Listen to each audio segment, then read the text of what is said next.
యెహోషువ గ్రంథం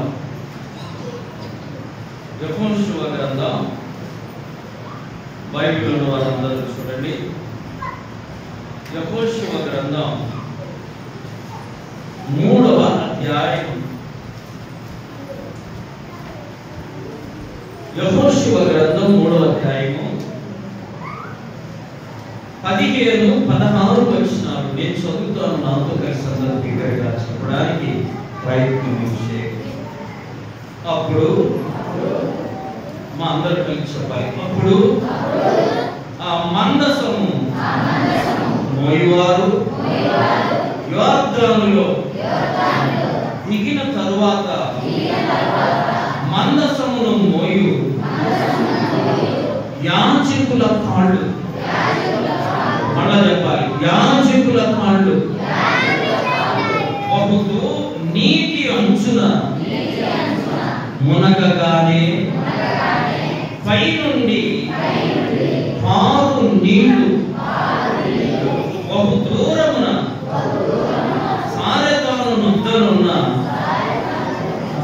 ఆదామును పురమునకు దగ్గర ఏక రాశిగా నిలిచెను. దేవుడు ఈ వాక్యము ద్వారా మనందరి హృదయాలను బలపరచునుగాక. ఆయన తలెత్తిన వైపు చూడండి. దేవుని యొక్క వాక్యం తన బిడ్డలని బలపరుస్తుంది. ఆమేన్. ఏం చేస్తుంది? చెప్పాలి, ఏం చేస్తుంది? వాక్యం బలపరుచు, ధైర్యపరచు. చూడండి, ఇశ్రాయేలీయులు ఐగుప్తు నుండి బయలుదేరి వచ్చిన తర్వాత మొదటగా ఎర్ర సముద్రం ఎదురవుతుంది. మనందరికీ తెలుసు, ఎర్ర సముద్రం ఎదురుగా వస్తుంది. దేవుడు దాని నుండి యువకులకి, అవతల నుండి యువకులకి దాటిస్తాడు. ఆ తర్వాత యోర్దాను నది ఎదురుగా వచ్చింది. మనం అంటుంటాం అప్పుడప్పుడు, ఒక సమస్య పోయేసరికి ఇంకో, ఒక శోధన పోయేసరికి ఇంకో. మన పితరులకు కూడా ఇలాంటి శోధనలే వచ్చాయి. ఆమేన్. వారు ఎలా వాటిని జయించారో తెలుసుకొని మనము కూడా వాటిని ఏం చేయాలి? యోర్దాను ఎదురుగా రాగానే దేవుడు యెహోషువకు ఒక మాట చెప్పాడు. ఈ భాగం చదువుతుంటే చాలా ధైర్యం వేసేది. ఏం చెప్పాడో తెలుసా? అయ్యా, యాజకులు మందసము మోయించు ఆ యోర్దాను నది దగ్గరికి వచ్చి అక్కడ నిలబడాలి. నిలబడిన తర్వాత ఆ యాజకులను అందరూ సమీపించాలి. అంటే యాజకుల వెనకాల అందరూ నిలబడాలి. వాక్యంలో ఉంది, యాజకులు మొట్టమొదటగా ఆ యోర్దాను నది నీళ్లు వారి పాదాలు తాకగానే, వారి పాదాల నీళ్లను తాకగానే ఆ నీళ్లు పైనుండి కిందకి పారేవన్నీ ఆగిపోతాయి అని చెప్పాడు. ఆమేన్. ఎంత అద్భుతం వచ్చింది. ఎవరి పాదాలు? చెప్పండి, ఎవరి పాదాలు? ఇప్పుడే చెప్పాడు, యాజకుల పాదాలు మొదటగా నీళ్లను తాకగానే పారేటువంటి నది ఏమవుతుందని చెప్పాడు? ఏకరాశిగా రెండు భాగాలైపోతాయి. ఎవరి పాదాలు? యాజకుల. అందుకని యాజకులను కనిపెట్టుకొని ఉండేవాడు. ఆమేన్. యాజకులను వెంబడించేవాడు. ఆమేన్. అలాంటి పాత నిబంధన కాలం యొక్క పరిస్థితుల నుండి యేసుక్రీస్తు ప్రభువులు ఆ యాజకుల పాదాలే కాదండి, ఆ యాజకుల పాదాలే కాదు, శక్తివంతమైనది. ఆయన యందు విశ్వాసం ఉంచు ప్రతి వాని పాదాలకు శక్తినిచ్చాడు. చప్పట్లు కొట్టి ఇప్పుడు చదవండి. పేతురు రాసిన మొదటి పత్రిక 2వ అధ్యాయము 9వ వచనం. మొదటి పేతురు 2:9.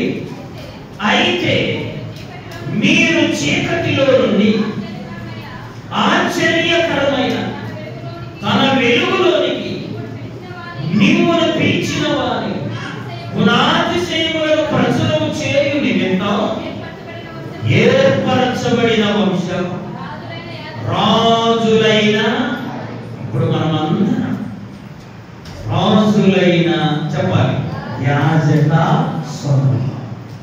ఆమేన్.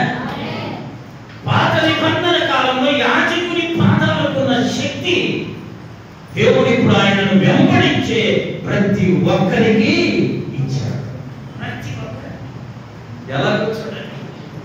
అపోస్తుల కార్యముల గ్రంథం 10వ అధ్యాయము 34, 35 వచనం. త్వరగా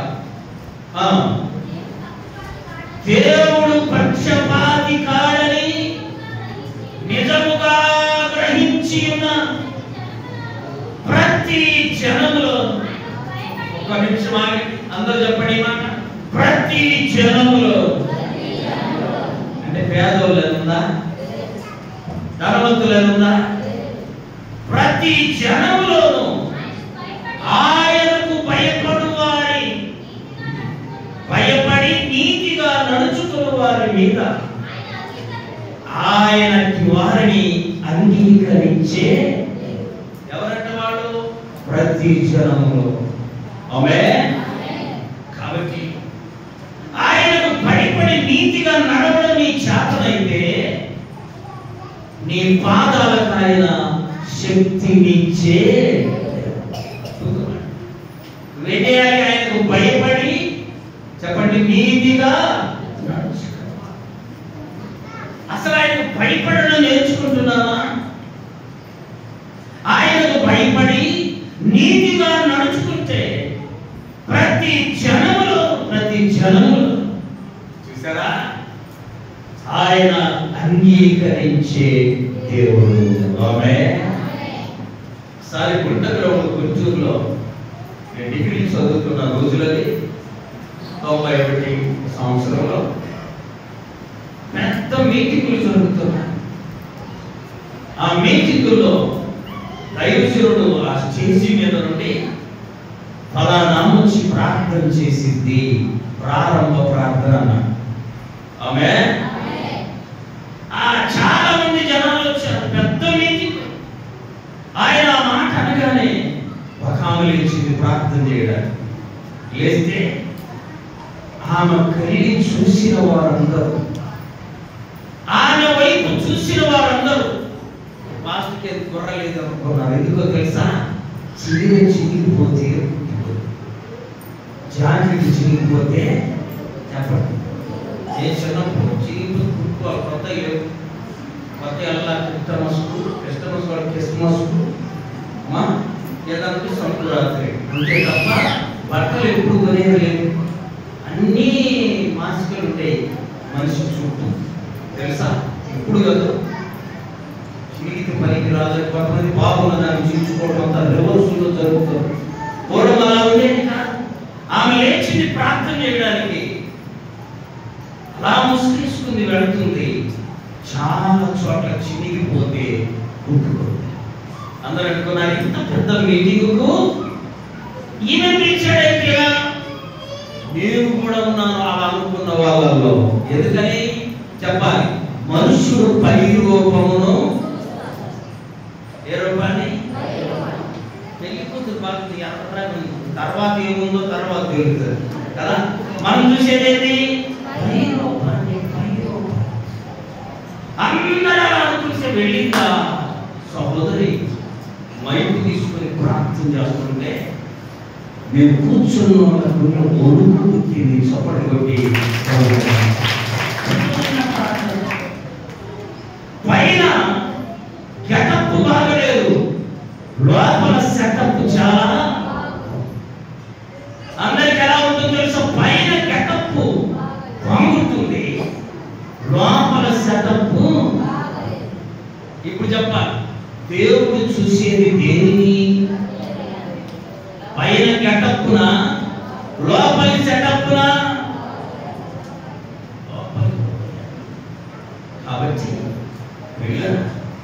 ఆయనకు భయపడి నీతిగా నడుచుకుంటే యాజకుని పాదాలకు శక్తి ఉందే, ఆ శక్తి దేవుడు నీకు నాకు కూడా ఇచ్చునుగాక. మనం ఏం చేస్తాం? ప్రార్థన చేయ్యా, ప్రార్థన చేయి, ఇంటికి పోయి కొరకు పెట్టి జబ్బు ఉంది చెప్పాలి. నీ బాగలేదు ఎవరికి? నువ్వు కొరకు పెడితే, నేను ప్రార్థన చేస్తే జబ్బు ఒకరు ట్యాబ్లెట్ ఒకరు వేసుకుని తగ్గుద్దా? జబ్బు ఎవరిదైతే వారే మందులు. ఆమె దేవుడు ఏం చేశాడంటే మనల్ని రాసులైన యాజకులుగా మార్చాడు. ఆమె ప్రార్థన చేస్తుంటే ఒళ్ళంతా వణికిపోయింది. కారణం పరలోకపు పరిశుద్ధాత్మ వర్షం కుమ్మరించబడింది. చప్పటి ప్రార్థన మనం చేయాలి. చూడండి, ఇక్కడ యాజకుని పాదాలు ఆ యోర్దాను నది అలా తాకగానే నీళ్ళకి 2 భాగాలు. వినండి, యాజకుని పాదాలకున్న ప్రత్యేకత ఏమిటి? ఆమె యాజకుని పాదాలకు ప్రత్యేకత లేదు. యాజకుడు ఎత్తుకున్నాడు దేవుడు తెలుసా? దేవుని మందసము. ఆమె యాజకుని దగ్గర ఏముంది? దేవుని మందసం ఉన్న యాజకులు అడుగు పెడితే నదులన్నీ 2 భాగాలు. ఆ మందసంలో ఏముంది? ప్రాముఖ్యంగా 3 విషయాలు ధ్యానం చేసుకున్నాం. మందసంలో 3 కార్యాలు ఉన్నాయి. మొదటిది దేవుని యొక్క మన్నా కలిగిన పాత్రలు. ఆమె రెండవది చిగురించిన అహరోను చేతి కర్ర. మూడవది దేవుడిచ్చిన దశాజ్ఞలు కలిగిన 2 రాతి. ఇప్పుడు చెప్పండి, వాక్యం ఉంది, చిగురించిన కర్ర ఉంది, పరలోకము నుండి కురిపించిన మన్నా పాత్రలు. యాజకుని దగ్గర మందసములో ఈ 3 ఉండాలి. ఆమె ఈ 3 లేకపోతే ఆనాటి యాజకులు కూడా సాధారణ మనుషుల వలె శక్తి లేని వారే. శక్తి ఏమేమున్నాయి వాళ్ళ దగ్గర? మందసం ఉంది. మందసంలో ఏమున్నాయి? దేవుని వాక్యం. మా గుర్తు పెట్టుకోండి, దేవుని 3 మాటలే, 30 మాటలు గుర్తు పెట్టుకుంటారు తెలుసా? వాక్యములు 3 మాటలు గుర్తు పెట్టుకోవాలి.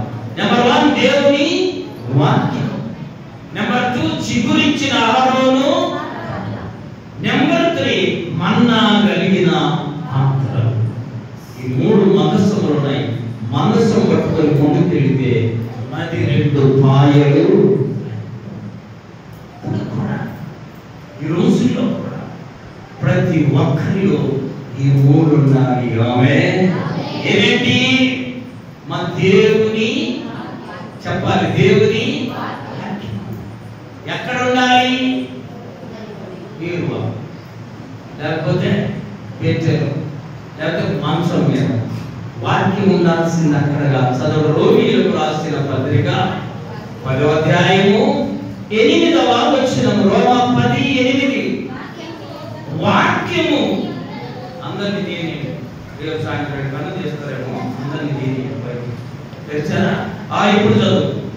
వాక్యము నీ వద్దను, అందరు పలకండి, వాక్యము నీ వద్దను, నీ నోటను, నీ హృదయములోను ఉండాలి. ఎక్కడెక్కడ ఉండాలమ్మా? బేతేలు కొరలో చిన్న బాగా ఒక ఆయన సార్ బైబిల్ చదవాలి, నేను నువ్వు బైబిల్ అన్న. ఏదయ్యా ప్రత్యేకత? నీ దగ్గర బైబిల్ లేదని. ఆయన పేరే బైబిల్లో ఉన్న పేరు. బైబిల్ ఎందుకు ఉండదు? ఉండింది కదా. బైబిల్ లేని కూడా ఏంటంటే కొత్త బైబిల్ ఇస్తే మొదలు పెడతానని చదవనన్నాడు. ఏ బైబిల్? సరే, మనది కూడా చదువుకోవాలని కొత్త బైబిల్ ఇచ్చాడు. ఇక అయితే మనకు కనపడాల. మళ్ళా డిసెంబర్లో కనపడి పాస్టర్ గారు మర్చిపోయినాను, ఈసారి నువ్వు జనవరి 1లో కొత్తది ఇస్తే మళ్ళీ వాటిని మొదలు పెడతాను. ఇదంతా చదివే బాధ్యత కాదు. బైబిల్ చదవడానికి కొత్త పాతతో సంబంధము. కొత్తదైనా చదవచ్చు, పాతదైనా. బైబిల్ చదవడం అంటే కొత్త బైబిల్ అని కాదండి. ఈ వాక్యం కొత్తదైన పాతదైన శక్తి కలిగినది. ఆమేన్. 119వ కీర్తన బైబిల్లో చదువుతారు తీయాలి. 119వ కీర్తన 50వ చరణం. 50 నీ వాక్యము నన్ను బ్రతికించింది, నా పాదలు ఇదే నాకు. చెవులు ఉన్నాయి అందరికీ? ఆమేన్. ఉన్నాయమ్మా? చెవులు ఉన్నాయా? వినాలి జాగ్రత్త. వాక్యము, నీ వాక్యము నన్ను బ్రతికించి. ఆమేన్. అయ్యా దేవుడు బ్రతికించిన వాడు ఒక్కొక్కడు తప్పది. మానవులు ఎవరు మనల్ని బ్రతికించలేదు. దేవుడు ఆయుష్ ఇచ్చి మనల్ని బ్రతికిస్తాడు. వాక్యం బాధలో నెమ్మదిస్తుంది. తెలుసండి, వాక్యము బాధలో. అందుకని ఈ వాక్యాన్ని ఎక్కడెక్కడ ఉంచుకోవాలి చెప్పాలి. మన యొద్దను, మన నోటను, మన హృదయములో ఉండాలి వాక్యం. ఆమేన్. ఒక్కొక్కరు నిలబెట్టి హృదయంలో ఎన్ని వాక్యాలు చెప్పమంటే కొంతమంది పొట్ట వస్తే ఎక్కడకు రాదంటారా? ఒక్క వాక్యం కూర్చోండి.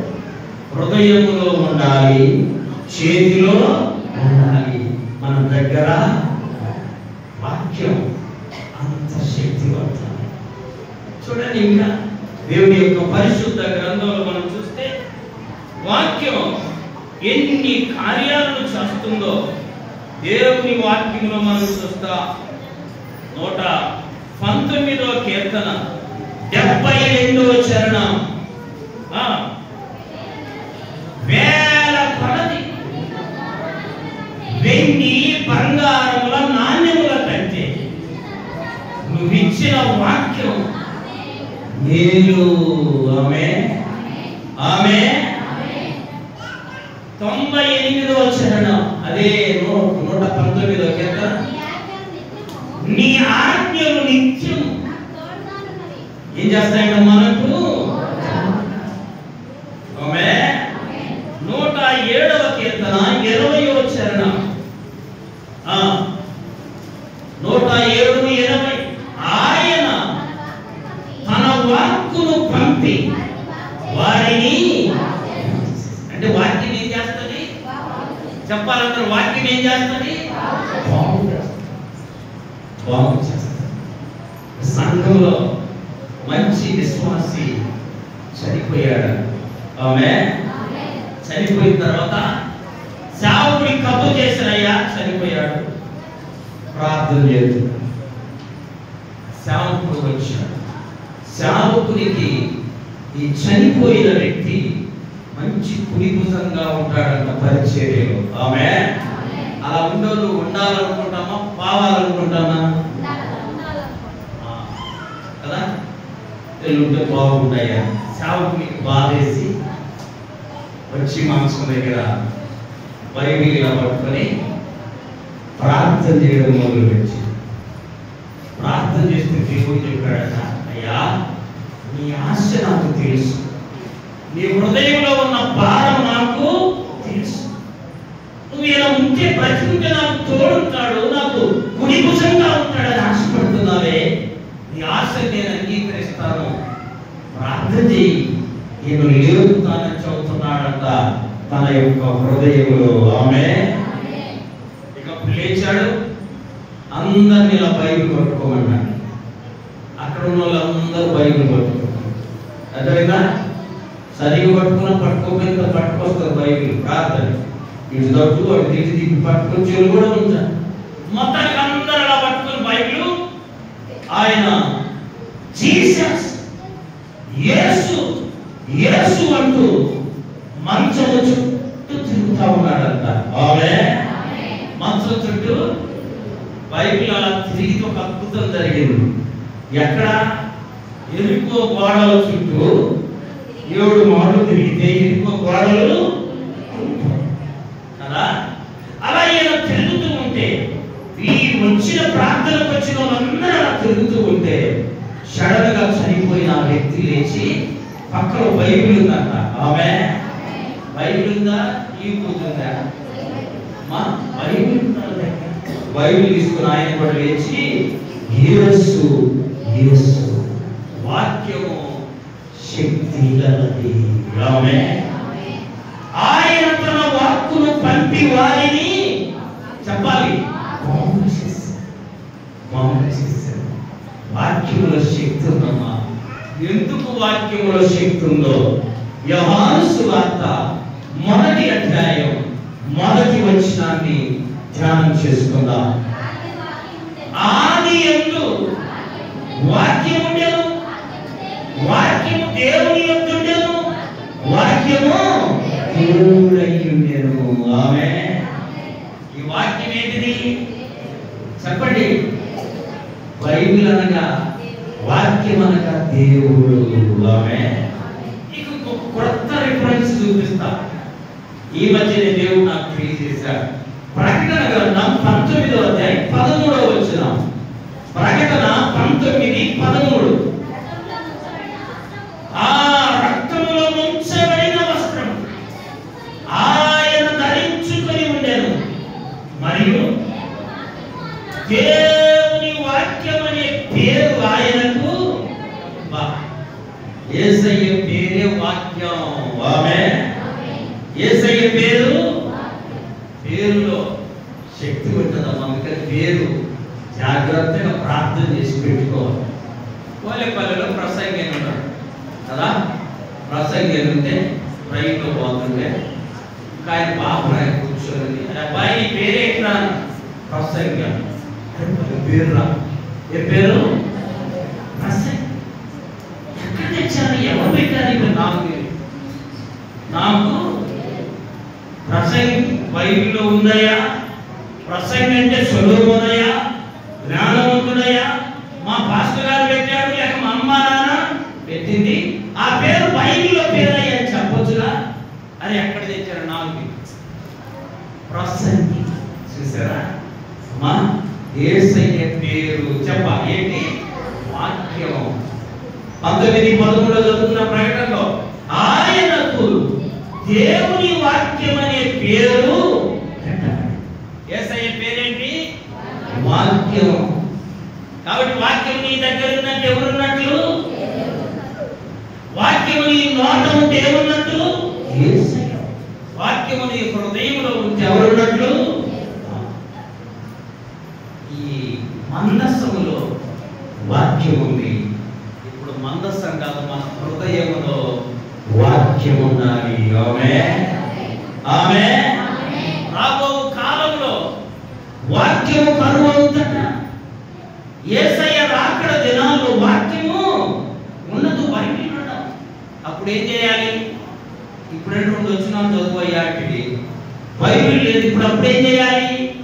గుండెలో ఉంటే నీ వాక్యం, నీ హృదయంలో వాక్యం ఉన్నప్పుడు దాన్ని నీవు నెమరు వేసావు. అర్థమైందా? వాక్యం కరువు దాని యొక్క రాకడలో భయపడమాక. ఆ రోజు నీ వాక్యాన్ని నీ హృదయంలో భద్రపరచుకో. ఆమేన్. అప్పుడు నీ వాక్యాన్ని నీ హృదయంలో నుండి ధ్యానం చేసుకోవచ్చు. అందుకని వాక్యము మన హృదయంలో ఉండాలి. నెంబర్ 1. రెండవది, చిగురించిన అహరోను కర్ర. మందసముల రెండవది చిగురించిన అహరోను. ప్రతి విశ్వాసి మన జాగ్రత్తగా వినండి, చిగురించువాడై ఉండాలి. ఆమేన్. ఆమేన్. ఎలా ఉండాలి? కొందరి ముఖాలు చూడండి, మాడిపోయినట్టు చిగురించే స్వభావము, లక్షణము దేవుని బిడ్డలది. ఆమేన్. చూడండి, సంఖ్యాకాండము దేవుని యొక్క పరిశుద్ధ గ్రంథంలో సంఖ్యాకాండము 17వ అధ్యాయం 8వ వచనం. మరునాడు మోషే సాక్ష్యపు గుడారములోనికి వెళ్ళి చూడగా లేవి కుటుంబమునైన అహరోను కర్ర చిగురించి ఉండెను. ఆమేన్. చాలా కర్రలు ఉన్నాయి అక్కడ,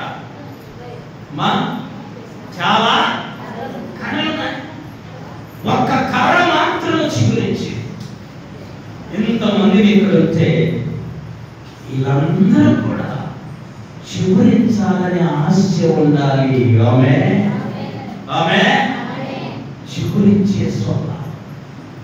చిగురించాలంటే ఏముండాలి? మన ఇక్కడ కూడా వాక్యమే. ఒక చెట్టు చిగురించాలంటే నీరు ఉండాలి. ఆమేన్. నీరు వాక్యానికి సాదృశ్యం. అర్థమైందా?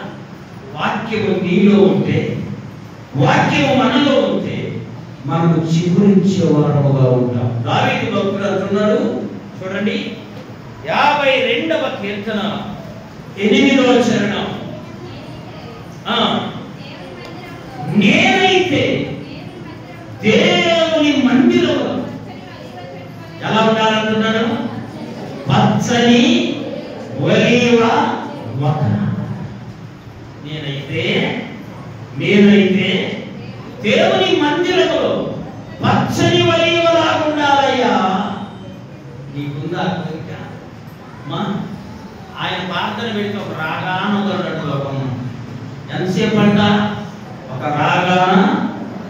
దావీదు అన్నట్ల నేనైతే నీ మందిరంలో పచ్చని చిగురించే ఒలీవ. ఇంకో చోట అంటాడు జీవితకాలం అంతా. ఎప్పటిదాకా? యెహోవా మందిరములోని నేను నివాసము. జీవితకాలం అంతా మందిరంలో బ్రతుకుతాను. దావీదు యొక్క ఆశ. అప్పుడు నేను చిగురిస్తాను. ఆమేన్. ఇప్పుడు బాగా అర్థమయ్యేట్టు చెప్తాను. ఒక మొక్క తెచ్చావు, నీకు నాటావు. ఆ రోజు బాగా నీళ్లు పోసావు. ఎందుకు? ఫస్ట్ రోజు కదా నాటావు కదా, నీకు నీళ్లు పోసావు. ఏనమ్మా? 40 రోజులు పట్టించుకోవాలి. చెట్టు ఎలా ఉంటుంది? పచ్చగా ఉంటుందా?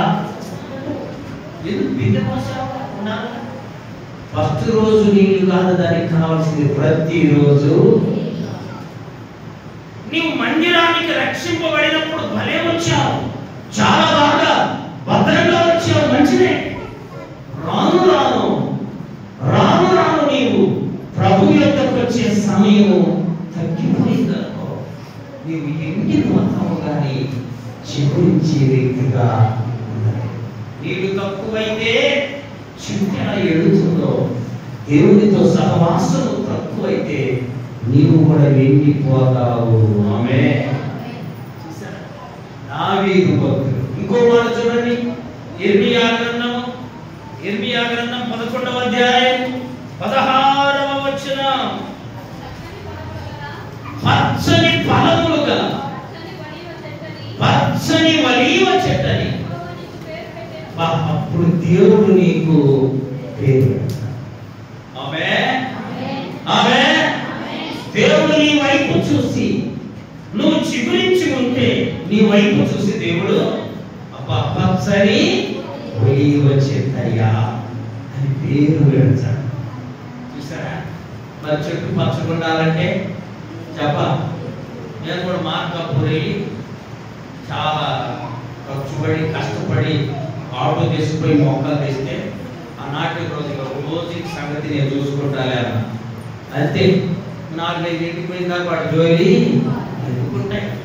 రోజు నీరు పోస్తే ఆరం బస్సులో రక్తం. ఫస్ట్ రోజు చాలా బాగా అనుకున్నాం, ఈ రోజు ఇంటికి నీరు పోద్దాం, వీటి సంగతి నేను చూస్తానే. నెల దాకా చూడాల, 4 చచ్చిపోయి. 2 నెలల దాకా చూడాల, 2 చచ్చిపోయి. ఎందుకో చెప్పాలి, మరి నీరు మందిరం ముఖం చూడకపోతే నీ బ్రతుకు కూడా అంతే. ఆమేన్. దావీదు భక్తుడు ఈ మర్మం తెలుసుకొని ఈ మందిరములోనంట చిరకాలం ఉంటాడంట. ఎప్పటిదాకా? అక్కడే నివాసము చేస్తాడు. నీకుందా ఈ ఆశ? నీకుందా ఈ ఆశ? అమ్మా, ఆదివారం ఖచ్చితంగా ప్రభు మందిరంలో ఉందా అని తీర్మానం తీసుకున్నారే. అవతల ఎంత పెద్ద విశేషమైన నువ్వు వెళ్ళడానికి వీలు. అది నువ్వు చిగురించే విధానానికి మొదటి మెట్టు. ఆమేన్. ఆమేన్. ప్రభు సన్నిధిలో చిగురించే వారంగా ఉన్నా. ఒకవేళ సన్నిధి వదిలిపెడితే నువ్వు ఎండిపోతా. ఎండిపోయిన వాటిని ఏం చేస్తారో యేసు ప్రభు ఒక మాట చెప్పాడు. చూడండి, యోహాను సువార్త 17వ అధ్యాయం ప్రారంభంలోనే ఉంది. తర్వాత మాటలో ఉంది చూడండి. ఎండిపోయిన వాటిని, పనికిరాని వాటన్నిటిని తీసి బయట పారవేయుదురు. మనుషులు వాటిని త్రొక్కుదురు, తర్వాత ఎన్ని తీసి పొయ్యిలో. ఎక్కడంతమ్మా ఎండిపోతారు? మొదట ఫస్ట్ ప్లేస్ నీకు పొయ్యి కాదు, చెప్పాలి.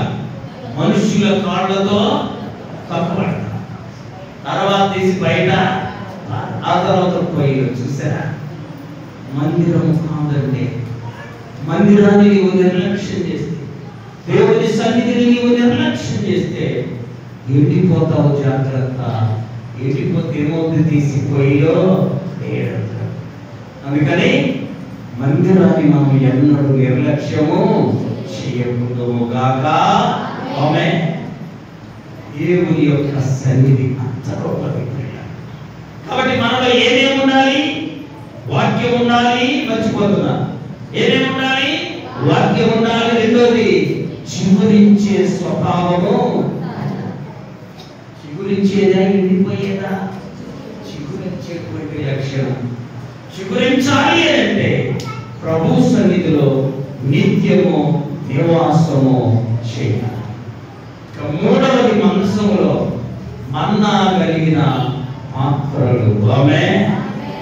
ఇవి సమృద్ధి జీవితానికి సాదృశ్యం. ఆమేన్. సమృద్ధి జీవితానికి తెలుసా? సమృద్ధి జీవితం దేవుని బిడ్డల సొత్తు. ఆమేన్. నువ్వు కాలే కడుపుతో ఉండడం దేవునికి ఇష్టం కాదు. నువ్వు పేదరికంలో మగ్నం దేవుని చిత్తం కాదు. ఎందుకో తెలుసా? నువ్వు అడుగు పెట్టు ప్రతి స్థలం నేను నీకు ఇస్తాను, నిన్ను ఆశీర్వదిస్తానని చెప్పాడు దేవుడు. చూడండి, ఆదికాండం 17వ అధ్యాయం 17వ అధ్యాయం 5వ వచనం 6వ వచనం. నీకు అత్యధికముగా సంతానాభివృద్ధి కలుగచేసి నీలో నుండి జనములు వచ్చినట్లు నియమించుదును. రాజులను నీలో నుండి వచ్చెదరు. నీకును నీ సంతానములకును దేవుడనై ఉండునట్లు నాకును నీకును నీ తరువాత వారి తరములలో సంతతికి నీ మధ్యన ఆ నిబంధనను. 8వ వచనం. నీకును నీ తరువాత నీ సంతతికి నీవు పరదేశివై ఉన్న దేశము అనగా కనానును దేశమంతటిని స్వాస్థ్యముగా ఇస్తాను. చూసారా? 15వ వచనం 28వ అధ్యాయం ఆదికాండం 28వ అధ్యాయం 15వ వచనం. ఇదిగో నేను నీకు తోడై ఉండి నీవు వెళ్ళు ప్రతి స్థలం నిన్ను కాపాడుచు ఈ దేశములకు మరలా తీసుకొని వస్తాను. నేను చెప్పింది నెరవేర్చు వరకు నేను నిన్ను విడువను. ప్రభు ఆ మాట చెప్తే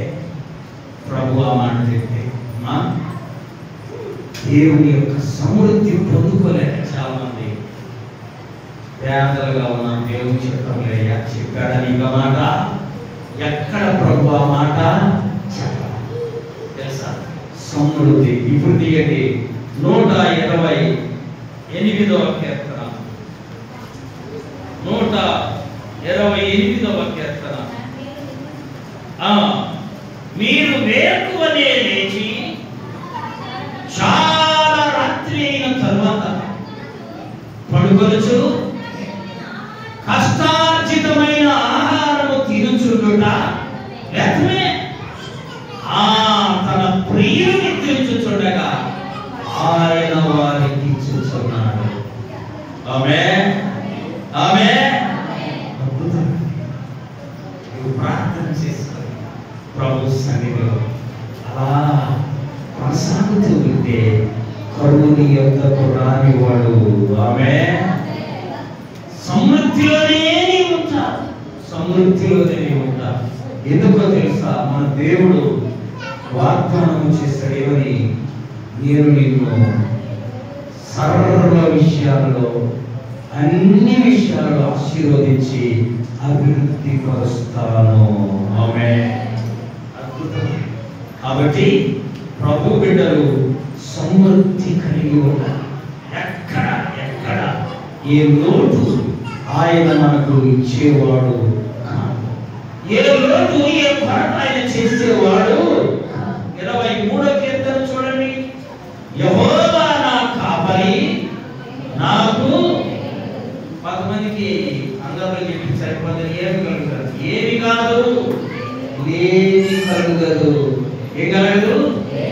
లేవంటే కొరత, లేవంటే పేదరికం. యెహోవా నా కాపరండి, నాకు పేదరికము రాదు, లేని కలగదు. ఎందుకని? ఆయనే నన్ను పచ్చిక కలిగిన చోట్లలో పరుండజేస్తాడు. అద్భుతం. దేవుని బిడ్డలమైన మన జీవితంలో సమృద్ధినిచ్చేవాడు. నీవు సమృద్ధి లేకుండా ఉండడం ఆయనకి ఇష్టము. ఏ తండ్రి తన బిడ్డలు పరతుతో ఉండడం ఇష్టపడనే ఇష్టపడదు. మన తండ్రి కూడా, మన పరలోకపు తండ్రి కూడా సర్వ సమృద్ధిగా ఉండాలని ఆశిస్తూ ఉన్నాడు. మన వైపు చూస్తా. కాబట్టి మన వాక్యం చదువుకున్నాం. యాజకుని పాదాలు తాకితే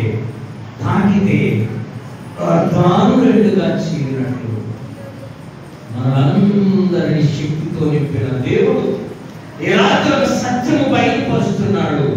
నేను కూడా అతి శక్తితో నింపబడతాము. ఆమేన్. ఏ శోధనైనా ఏ శ్రమైనా నీ ముందు ఉంది అంటే నువ్వు అడుగు పెడితే ఆ శోధన ప్రక్కకు వెళ్ళిపోవాలి. ఆమేన్. ఒకవేళ నీ చుట్టూ సింహపు బోనుందా, సింహాలు ఉన్నాయా, ఊరిలో వేయబడిన పరిస్థితి, ఆ సింహాల నోళ్లను మూసి క్షేమమునిచ్చిన దేవుడు నీకు నాకంటే శక్తినిచ్చి బలపరచువాడయ్యాడు. శక్తి కావాలంటే మనలో హృదయంలో ఈ 3 కార్యాలు కూడా, మందసములో ఉన్న 3 వస్తువులు హృదయంలో ఉండాలి. ఏమేమిటి? వాక్యము, దేవుని వాక్యము, చిగురించే లక్షణము, మన్నా కలిగిన పాత్ర. ఆమేన్. ఇది లేకుండా ఎన్నడూ మనం ఎక్కడ కూడా అద్భుతాలు చూడాలంటే సాధ్యము. అద్భుతాలను చూడాలి. ఈ 3 మనం కలిగి ఉంటే ఆనాటి యాజకుల పాదాలు తాకగానే యోర్దాను నది రెండుగా చీలినట్లు నీకు నాకు వచ్చే ప్రతి శోధన రెండుగా చేర్చబడి దీవించబడతాం. అతి కృప పరిశుద్ధాత్మ దేవుడు వాక్యం విన్న మనందరికీ దయచేయును గాక.